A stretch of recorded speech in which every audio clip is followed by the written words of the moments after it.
जेवणाला आपण पूर्ण ब्रह्म मानतो, तेव्हा अन्न ग्रहण करताना आपण आधी काही श्लोक म्हटले पाहिजे. चला तर मग ते श्लोक कोणते ते पाहूयात. ताट वाढून झाल्यावर आपण आसनावर बसावे, हात जोडावे व पुढील श्लोक म्हणावे.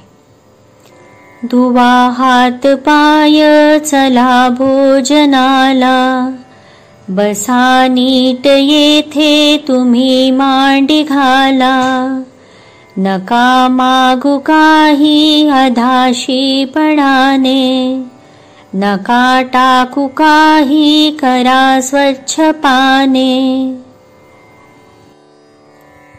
वदनी कवल घेता नाम घ्या श्री हरीचे, सहज हवन होते नाम घेता फुकाचे. जीवन करी जीवित्वा अन्न हे पूर्ण ब्रह्म, उदर भरण नो हे जाणीजे यज्ञ कर्म. जनी भोजनी नाम वाचे वतावे, अति आदरे कद्य घोषे म्हणावे. हरी चिंतने अन्न सेवित जावे, तरी श्री हरी पाविजे तो स्वभावे. जय जय रघुवीर समर्थ.